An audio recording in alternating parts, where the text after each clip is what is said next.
नमस्कार दर्शक बंधु Odia knowledge academy YouTube channel को आपण मान को स्वागत। जदि आपण आम चैनल को प्रथम आछन दयाकोरी चैनल सब्सक्राइब बटन क्लिक कर चैनल को सब्सक्राइब करेंगे। वीडियोटी भल लगे वीडियोटी को लाइक करें कमेंट करें भूलें। पाखे थी बेल आइकन प्रेस करी ऑल नोटिफिकेशन क्लिक करेंगे जहाँद्वारा आप प्रतिदिन नुआ नुआ अपडेट पाइपर। तो आसन देखिए आज गुरुत्वपूर्ण खबरटी माननीय ओडिशा हाईकोर्ट को गोटे गुरुत्वपूर्ण राय आसी जो थे कि जो कर्मचारी से कर्मचारी को रेगुलर एवं पेंशन प्रदान करने राज्य सरकार को निर्देश देते से कहीपर यहाँ गोटे बड़ खबर एवं कर्मचारी खुशी खबर। तो आसन देखिए आज खबरटी संपूर्ण खबरटी कौन अच्छी ना जो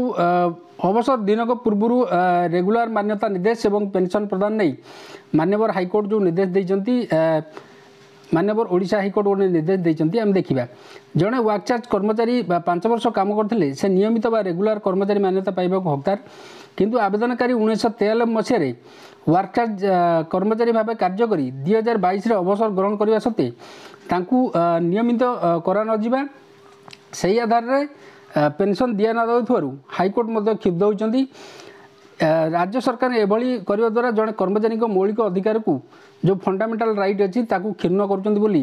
माननीय हाईकोर्ट कहते से केवल सेतिक नुहे यह द्वारा बेआईन श्रमिक नियुक्ति व्यवस्था को राज्य सरकार प्रोत्साहित कर हाईकोर्ट मत देते। रेकर्ड पत्र आवेदनकारी को अवसर ग्रहण ठीक गोटे दिन पूर्व नियमित करने सह अवसरकालीन समस्त बकेया सह पेंशन आसंता 3 मास प्रदान करने लगी पदक्षेप ना हाईकोर्ट राज्य सरकार को निर्देश देते। तो हाईकोर्ट कहते जो अवसर ग्रहण कर गोटे दिन पूर्व तांकू नियमित करा रेगुलर करा सहित अवसरकालीन समस्त बकेया जो अच्छी सहित पेंशन प्रदान करने 3 मास मध्य माननीय हाईकोर्ट राज्य सरकार को निर्देश देते। शरद चंद्र मिश्र पक्षर आगत मामलार शुणाणी कर विचारपति जस्टिस आदित्य कुमार महापात्र यह निर्देश देते। तो जो विचारपति जे अच्छा जस्टिस माननीय जस्टिस आदित्य कुमार महापात्र यह निर्देश जे पिटिशनर थे शरद चंद्र मिश्र पक्षर जो पिटिशन टी फाइल होता मामलार जनाई आवेदनकारी 1981 मसीहा निर्वाही जंत्रिक कार्यालय एनएमआर भाव नियुक्ति पाई 1993 एनएमआर रु आसी वर्क चार्ज स्टोर असिस्टेंट भाव कार्य कले। तो तापर से 2022 अवसर ग्रहण कले नियम अनुसार जो नियम अच्छी वर्क चार्ज कर्मचारी 5 वर्ष चाकरी करापर से नियमित हवा कथा। तो नियम अनुसार जड़े वर्क चार्ज कर्मचारी जो 5 वर्ष चाकरी काल पूर्ण करेंगे नियमित करने जो नियम अच्छी किंतु आवेदनकारी को ना नियमित करागला ना अवसर पर उपयुक्त पेंशन दिगला फल से हाईकोर्ट को द्वारस्थ होते पूर्व ये एकाधिक मामलार शुणाणी सैटू जाए सुप्रीमकोर्ट में पहुँचला। तो सुप्रीमकोर्ट यही मामला राज्य सरकार को जो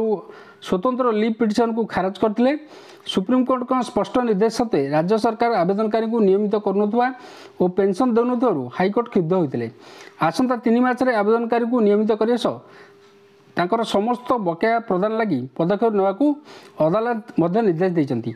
तो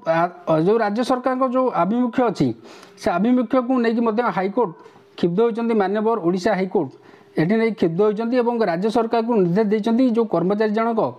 एत वर्ष धरी कार्य कले जो प्राप्य से पाइबा कथा प्राप्य से पाइपारे ना कारण आप जानते जड़े कर्मचारी जो कार्य करे से तार समस्त श्रम लगे 25 रु 30 वर्ष जड़े कर्मचारी कार्य करता है किंतु तार अवसर पर से जो पेंशन घंटा पाइबा कथा से मैंने पाइपार अनेक कर्मचारी नियमित हो पारना कौन कारण नहीं। तो से विभिन्न समय से अदालत रे पिटिशन दायल करुँच माननीय हाईकोर्ट निर्देश दौरान राज्य सरकार को। तो ता सत्वे राज्य सरकार अनेक रिव्यू पिटिशन दाखल करमती केस पर केस गढ़ी चली किंतु आज जो घटनाटी जड़े वर्कचार कर्मचारी जे थे जो नियम अच्छी 5 वर्ष से चाकरी कलापर रेगुलर करने कथा एवं से हकदार किंतु आवेदनकारी 1993 मसीह जो वर्क चार्ज कर्मचारी भाव कार्य करते से 2022 जो अवसर ग्रहण कले एत वर्ष जो चाकरी जीवन से निजर सेवा प्रदान करते किंतु जो पेंशन प्रदान करा कथा अवसर पर जो अवसरकालीन जो ताकर जो प्राप्य अच्छी प्रदान करा कथा किंतु राज्य सरकार एभली कौन प्रकार पेंशन एवं ताकर जो अलग जो प्राप्य प्रदान करनथिले जहाँद्वारा कि ये कहते कि जो मौलिक अधिकार फंडामेंटाल राइट अच्छी क्षुण्ण होची कहीं जड़े कर्मचारी तार जो दाबी जोड़ा तार अधिकार जोड़ा से पाइबा निहाती आवश्यक तेणुक ता सहित कही जो बेआईन जो श्रमिक नियुक्ति व्यवस्था को राज्य सरकार प्रोत्साहित कर हाइकोर्ट मतामत दर्शाई